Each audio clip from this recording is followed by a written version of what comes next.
प्रभात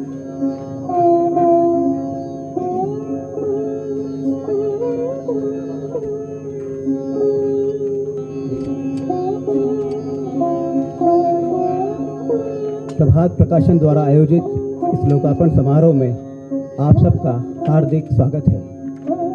हमारा परम सौभाग्य है कि राष्ट्रीय स्वयंसेवक संघ के सरसंचालक माननीय श्री मोहन राव भागवत के करकमलों से प्रखर चिंतक व विचारक डॉक्टर विजय सोनकर शास्त्री की 3 अत्यंत महत्वपूर्ण चिंतनपरक पुस्तकें हिंदू चरमकार जाति, हिंदू वाल्मीकि जयंती तथा हिंदू खड़ीक जाति का लोकार्पण आज यहाँ संपन्न होने जा रहा है।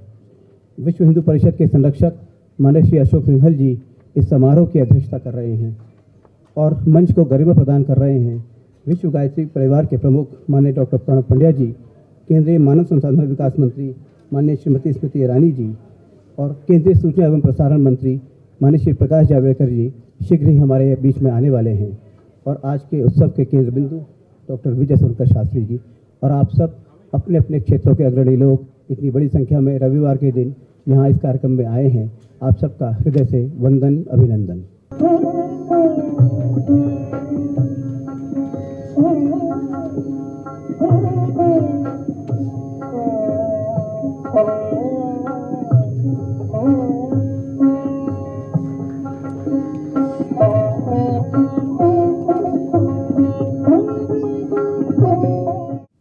आज हमारी 3 पुस्तकों के विमोचन का अवसर है। मेरे लिए निसंदेह यह एक रोमांचित कर देने वाला क्षण है। हमारे जैसे अकिंचन द्वारा लिखित पुस्तक का विमोचन करने के लिए आज इस मंच पर श्रद्धेय मोहन भागवत जी, श्रद्धेय अशोक सिंघल जी, श्रद्धेय डॉक्टर प्रणव पांड्या जी और हमारे देश की शिक्षा मंत्री श्रीमती स्मृति ईरानी जी यहाँ हैं। यह हमारे लिए एक गौरव का क्षण है। वास्तव में मेरी पुस्तक इन पुस्तकों का आधार तो दलित समस्या और उसके समाधान के इतिहास के संदर्भ में है। देखा जाए तो दलित समस्या के समाधान का प्रयास बहुत लंबे समय से हो रहा है, लगभग 300 साल से भी ज़्यादा। रैदास, कबीरदास, महात्मा फुले, नानक जी, महात्मा फुले, स्वामी गाडगे जी महाराज, गांधी जी, अंबेडकर जी, आरएसएस के पूर्व सरसंघ चालक माधवराव सदाशिवराव गोलवरकर जी यानी गुरु जी और इस तरह से अनेकों महापुरुषों की कड़ियां रही हैं। बड़ा दिल से प्रयास किया गया, परंतु आज भी दलित समस्या किसी न किसी रूप में सामने दिखाई दे रही है।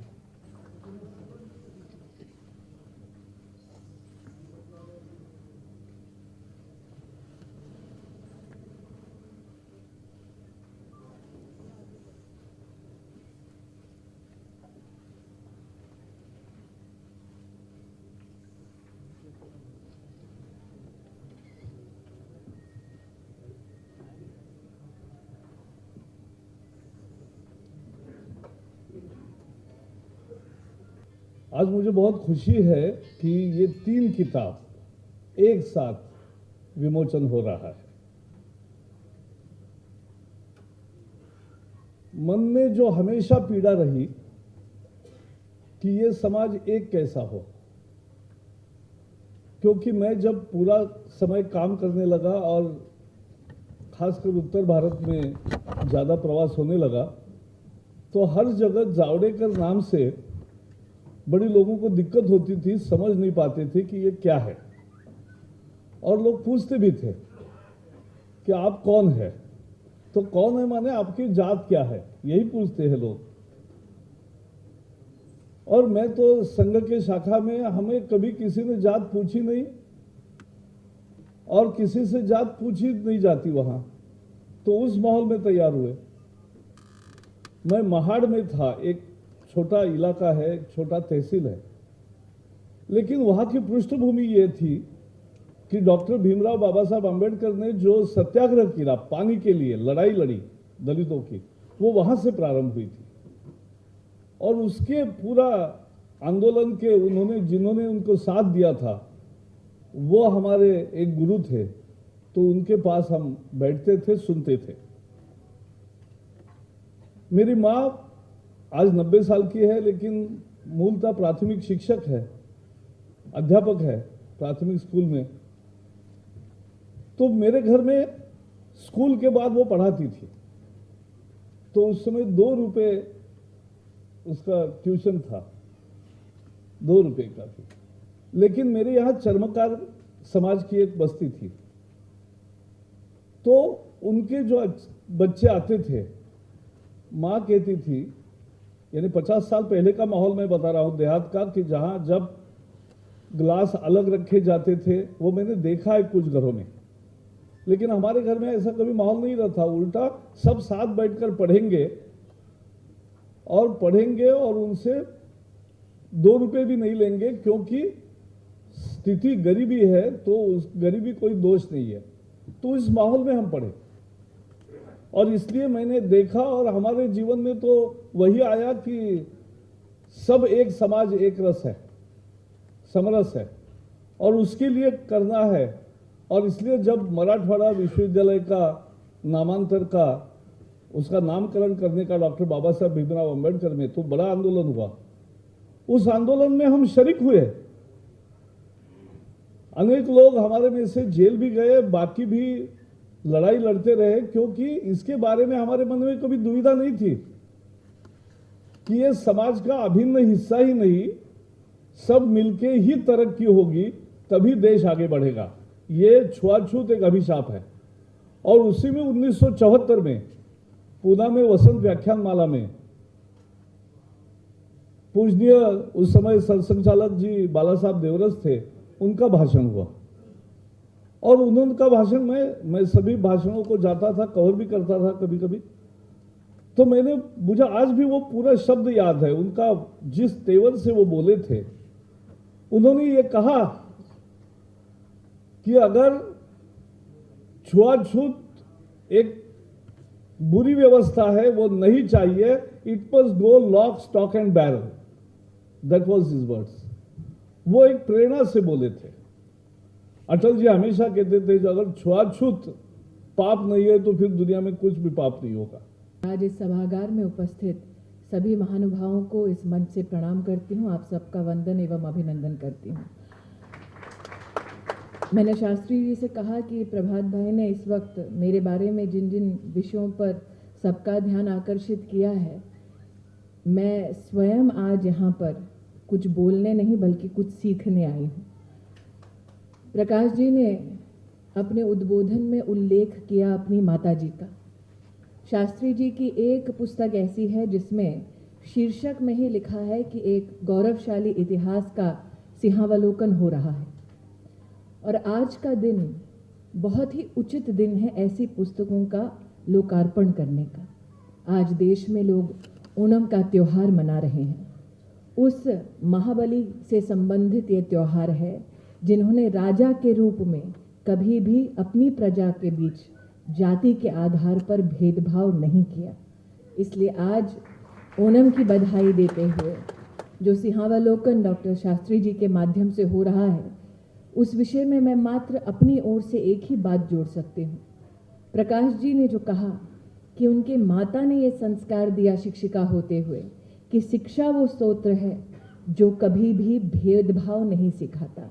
इसलिए आज मैंने शास्त्री जी से कहा कि मेरी ओर से मात्र यही आपको मैं कह पाऊंगी कि इतिहास के पन्नों को पलटकर आपने जिन सामाजिक चुनौतियों का वर्णन किया है अपनी पुस्तकों में, और साथ ही जिस समाधान की अपेक्षा की है, वो समाधान, वो समरस समाज शिक्षा के माध्यम से हम बना सकें, इसके लिए मैं स्वयं प्रयत्नशील रहूंगी।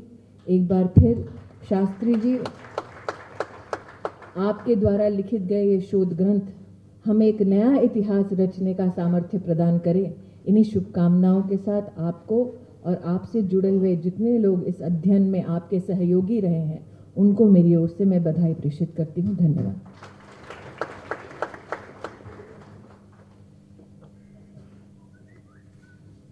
बहुत धन्यवाद स्मृति जी।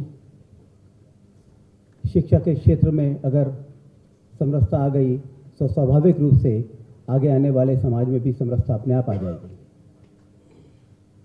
माननीय डॉक्टर प्रणव पंड्या जी विश्व गायत्री परिवार के प्रमुख हैं। वे एक वैदिक विद्वान हैं और भारतीय धार्मिक, आध्यात्मिक व सांस्कृतिक क्षेत्रों की सम्मानित विभूति हैं। हिंदू नवजागरण के पुरोधा आचार्य श्री राम शर्मा की शिक्षाओं को जीवन में धारण कर आप भारतीय अस्मिता का जयघोष करने में सतत संलग्न हैं। आप देव संस्कृति विश्वविद्यालय के कुलाधिपति हैं। आपने 1992 में हाउस ऑफ कॉमन्स के संयुक्त सत्र को संबोधित किया था और भारतीय संस्कृति के वैज्ञानिक पक्ष को प्रस्तुत किया था। आप नैतिक मूल्यों और धर्माचरण के प्रबल पक्षधर हैं। उनसे आग्रह करता हूँ वे आए और अपने उद्बोधन से हमें समाधित करें।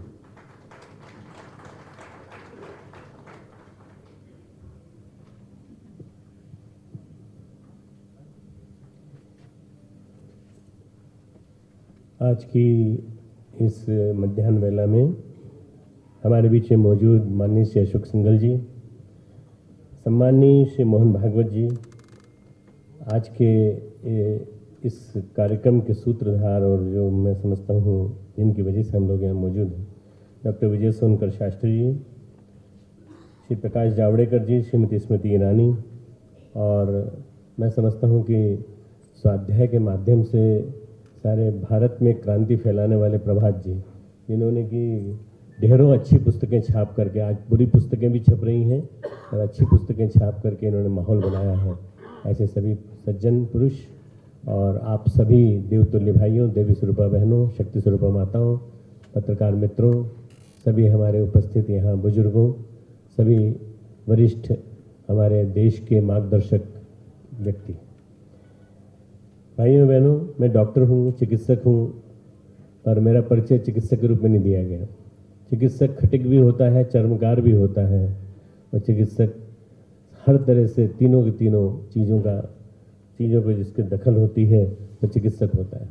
मैंने हर तरह के काम किए हैं। मुझे याद है जब मैं MBBS कर रहा था इंदौर में 1968-69 में, तो जब मैं डिसेक्शन करके जाता था एनाटॉमी का, तो मेरी जो चाची जी थी जिनके मैं भोजन करता था, वो मुझे कहती थी पहले नहा के आओ फिर भोजन करना। अब मेरे पास 1 घंटे का समय होता था। मैंने 1-2 दिन तो सहन किया, पर 1-2 दिन सहन करने के बाद फिर मैंने एक ढाबा था उसमें भोजन करना चालू कर दिया। उस ढाबे वाले ने मुझे मना नहीं किया क्योंकि उसको दुर्गंध नहीं आती थी मेरे शरीर से फॉर्मेलिन की। मित्रों, मैं ये बताना चाहता हूँ कि मैं भले ही जाति से ब्राह्मण हूँ और भले ही मेरे जीवन में कई प्रकार की चेंजेस आए हों, कई प्रकार के परिवर्तन आए हों। MD किया, MD करने के बाद बहुत सारे लोगों से एक्सपीरियंस लिया, सब कुछ लिया। तो सबसे ज़्यादा अनुभव जो मुझे मिला 12 साल की उम्र में, MD करने के भी पहले, मेरे गुरुदेव से मिला। परम पूज्य गुरुदेव पंडित श्री राम शर्मा आचार्य जी एक अपने गांव में, आंवलखेड़ा गांव है आगरा से थोड़ा नज़दीक, आगरा से 24 किलोमीटर दूर, और यहाँ पर उन्होंने एक छपको नाम की एक बुढ़िया थी, उसकी सेवा 6 साल की उम्र में उन्होंने की थी। वो दलित समाज की थी और उसको घाव हो गए थे सारे शरीर में। वे उस गांव के सबसे श्रेष्ठ ब्राह्मण पुरुष के लड़के थे, जमींदार के लड़के थे, और वहाँ जाते थे, उसके घाव धोते थे, उसके घाव के मल्लम करते थे। जब लौट के आते थे तो गंगा जल से उनको नहलाया जाता था। कहा जाता था तुम्हें सबसे पहले तुम्हारा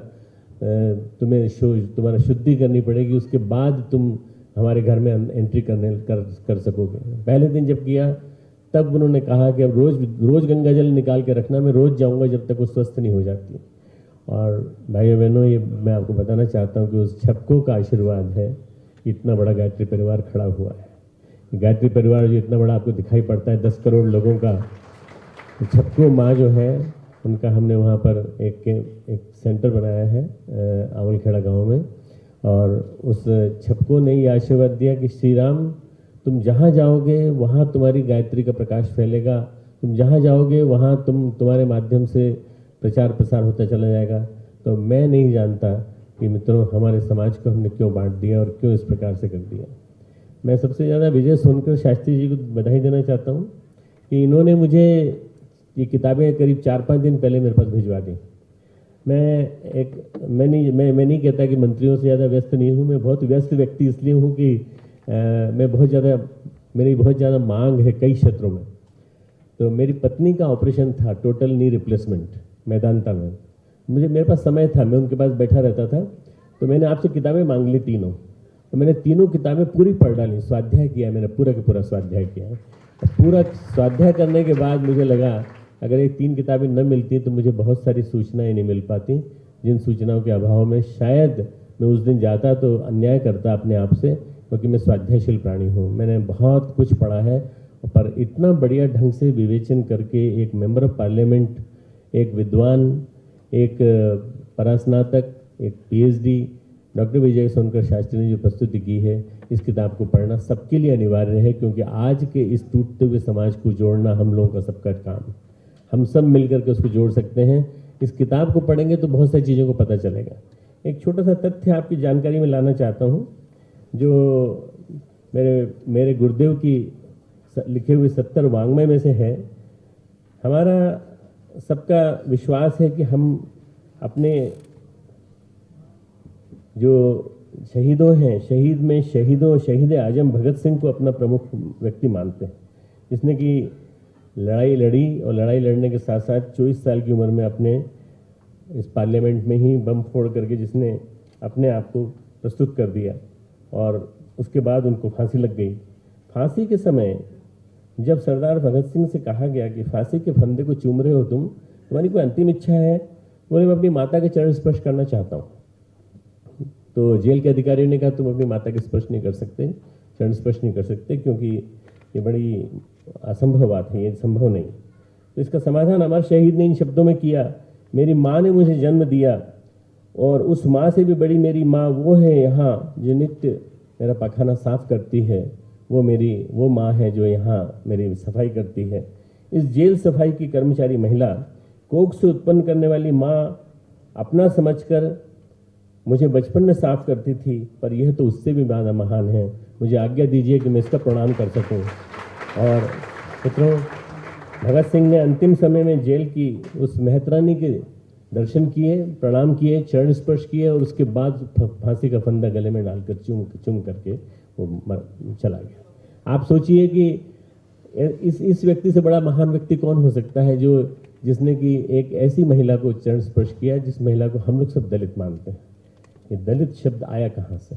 ये राजनीति किस तरह से हमारे रोम रोम में कण कण में घुसती चली गई।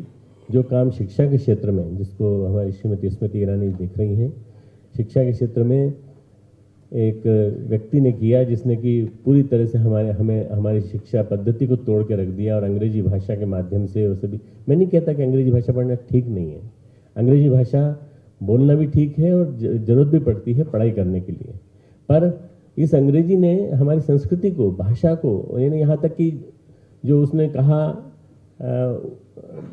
वो पार्लियामेंट में कहा उसने कि ये जो तोड़ना है इस देश को, अगर इस देश की संस्कृति को तोड़ना है तो हमें सबसे पहले यहाँ की भाषा को बदलना पड़ेगा, और भाषा को बदलने के साथ साथ शिक्षा पद्धति को बदलना पड़ेगा। तो सबसे बड़ी श्रद्धांजलि तो ये होगी कि सबसे पहले शिक्षा के क्षेत्र में उस आदमी ने जो गड़बड़ की है उसको हमारी स्मृति जी ठीक करें, और सबसे ज़्यादा संस्कृति का प्रचार प्रसार हमारी शिक्षा के माध्यम से करें, ताकि लोगों को पता तो चले वास्तव में क्या है। सारे के सारे ग्रंथ हमारे इंग्लिश लोगों ने हिस्ट्री को बदल दिया, हिस्ट्री को पूरा बदल दिया। उन्होंने नई इतिहास लिखा है, नया इतिहास लिखा। और मेरे बत्रा जी भाई साहब सामने बैठे, मैं देख करके बड़ा प्रसन्न हूँ कि उन्होंने एक महिला को जिसने कि हमारे देश की देवियों के बारे में और हमारे दुर्गा सप्तशती की देवियों के बारे में, सबके बारे में अनावश्यक लिख करके उसने किस तरह से दुष्प्रचार किया पूरे भारत में, पूरे विश्व में। उसके खिलाफ उन्होंने ऐसा माहौल बनाया कि अंततः हमारे यहाँ से किताबें बैन हो गई। इसके बारे में अंग्रेजी प्रेस तरह तरह से लिखती है, अंग्रेजी मीडिया ने तरह तरह से बहुत समीक्षात्मक लिखा। मेरे पास भी आए, मैंने भी यही कहा, मैंने कहा नहीं, मैं तो पूरी तरह से पूरी सांस्कृतिक दृष्टि से मैं मानता हूं कि वो उन्होंने सही काम किया। मित्रों, हमारे इतिहास को फिर से नए सिरे से लिखा जाना चाहिए और इस इतिहास को लिखने वाली टीम का जो लीडर है वो इनको सोनकर शास्त्री जी को बनाया जाना चाहिए, ताकि ये कम से कम इतिहास को एक नए सिरे से प्रस्तुत कर सकें, इतिहास को हम बता सकें लोगों को कि हमारे देश में किस तरह से एक समरसता की एक ऐसी व्यवस्था थी जिसमें कि रैदास को मीरा गुरु मानते थे। आप कल्पना कीजिए, मीरा के गुरु थे रैदास, और मीरा के गुरु होने के नाते रैदास मार्गदर्शन देते थे यहाँ से, और मीरा एक महारानी, राष्ट्र की महारानी, एक राज्य की महारानी घूम रही है, जगह जगह घूम रही है, नाच रही है, गा रही है, और उसका मार्गदर्शन किया था उन्होंने रैदास ने। हम ऐसे देश में रह रहे हैं जहाँ पर कि हमारे आर्टरीज, हमारी नर्व्स, हमारी वेन्स, हमारे जो एक एक हमारी लिम्फेटिक बेसिक वेसल्स जो हैं, ये सारी की सारी हमारी सब जातियों की बनी हुई हैं, सभी वर्गों की बनी हुई हैं। हम कैसे किसी को अलग कर सकते हैं? सोनकर शास्त्री जी ने एक बात कही कि ये जो श्लोक डाला गया है ये अंबेडकर जी के प्रयास में डाला गया होगा, मैं निश्चित रूप से मानता हूँ।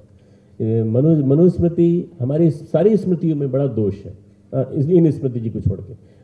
मेरी बात को गलत रूप में मत लीजिए। जितनी स्मृतियां हैं उनमें पॉल्यूशन हुआ है, और पॉल्यूशन हुआ है मध्यकाल में। ये हुआ है 1100-1200 से लेकर 1500-1600 के बीच में।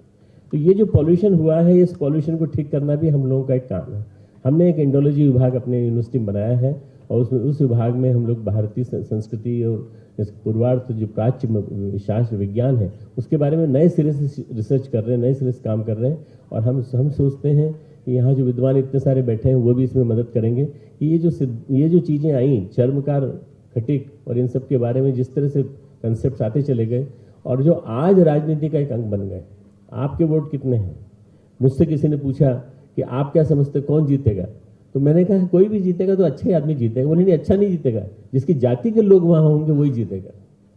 अब उसकी जाति के लोग होंगे तो जीतेगा, इसका मतलब ये कि उसकी जाति में अगर एक घटिया आदमी भी है तो वो जीत जाएगा, और वो अगर दबंग होगा तो जरूर जीत जाएगा। ये जो हमारा देश है इसको तोड़ दिया, खंड खंड तोड़ दिया हम लोगों ने। जाति के आधार पर हमारी राजनीति पूरी चलती है, जाति के आधार पर हमारे यहाँ रिजर्वेशन चलता है, जाति के आधार पर हमारे यहाँ सब गड़बड़ियाँ चलती हैं, जाति के आधार पर IAS बनते हैं, जाति के आधार पर PCS बनते हैं, जाति के आधार पर हमारे यहाँ हर चीज़ को पूछा जाता है। मैं तो कहता हूँ, एक बात मैं कहना चाहता हूँ, एक संगठन के प्रमुख होने के नाते जो मैं अपने संगठन में लागू कर रहा हूँ, ये जो मेरे नाम के आगे प्रणव पंड्या लिखा हुआ है, इस पंड्या को हटा दीजिए ना। क्या जरूरत है इसकी? क्या जरूरत है? सरनेम हटा दीजिए। आप अपने आप को, जैसे मेरा नाम ओरिजिनली प्रणव शंकर था, तो क्लर्क की गलती से शंकर हट गया, तो अब शंकर को मैं फिर से लाना चाहता हूँ। प्रणव शंकर हो जाए तो क्या दिक्कत है? प्रणव पंड्या की क्या जरूरत है? सरनेम क्यों लगे हैं? नहीं, सरनेम से हमारे बारे में पता चलेगा हम ब्राह्मण हैं, हम ये हैं, हम ये हैं, वो। क्या जरूरत है? एक क्रांति ये होना चाहिए। एक क्रांति मेरे गुरुदेव ने जो बताई मुझे, एकता, समता, ममता, शुचिता।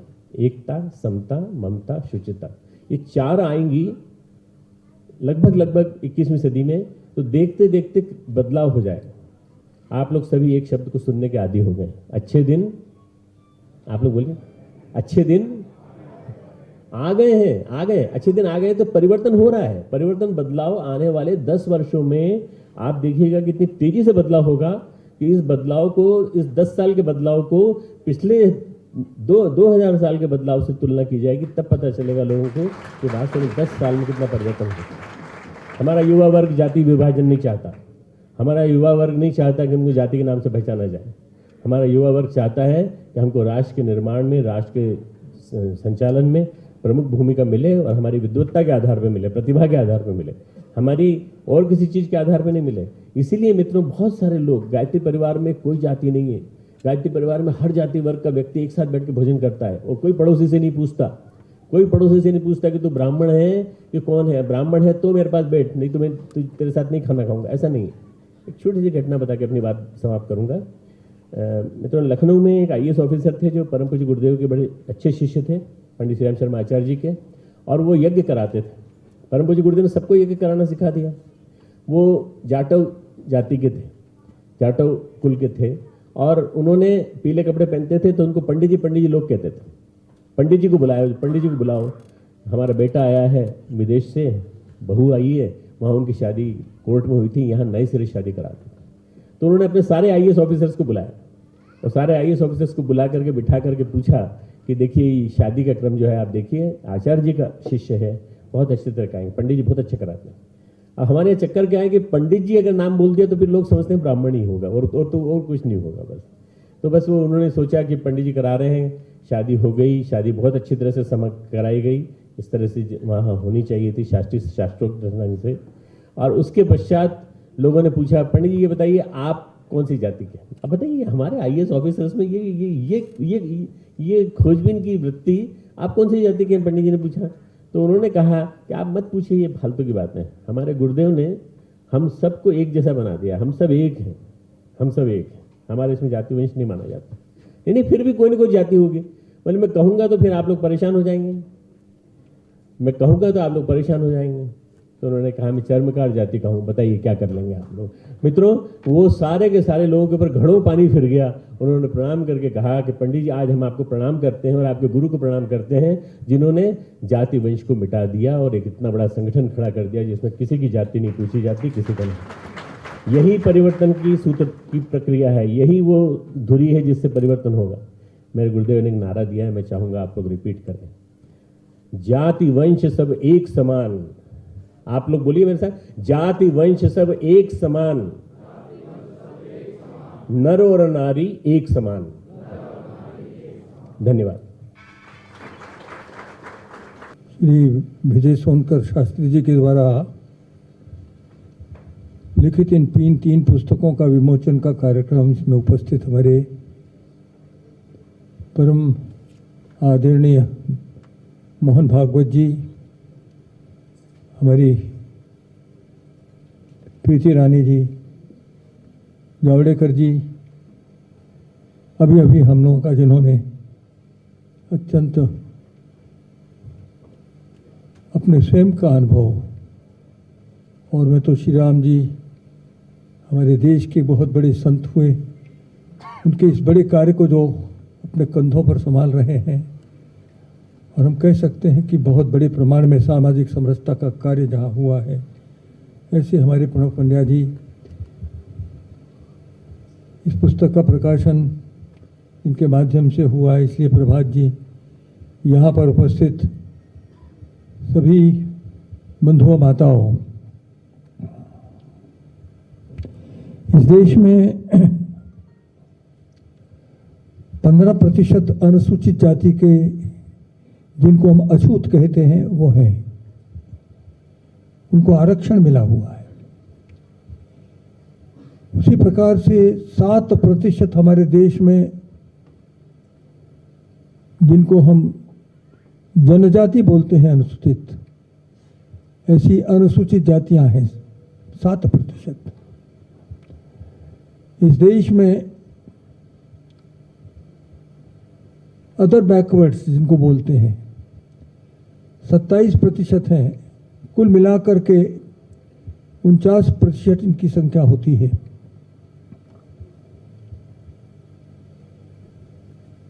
जिनको हम आज शूद्र कहते हैं, वो हमारे यहाँ पर सवर्ण माने गए हैं।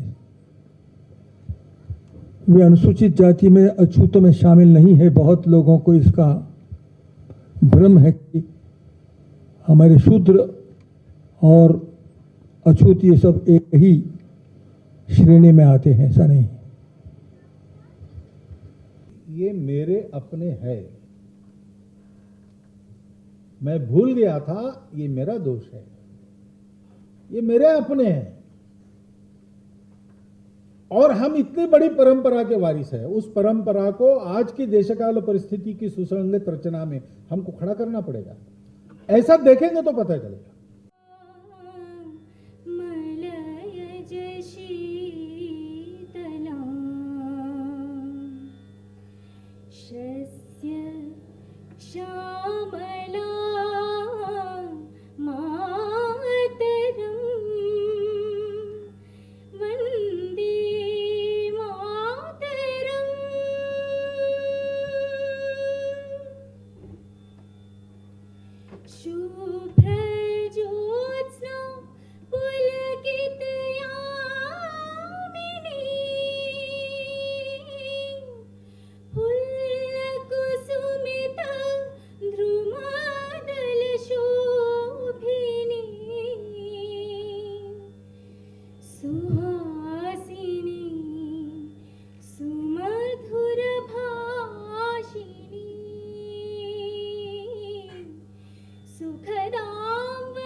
आप ऊपर जाइए, सेकंड फ्लोर पे।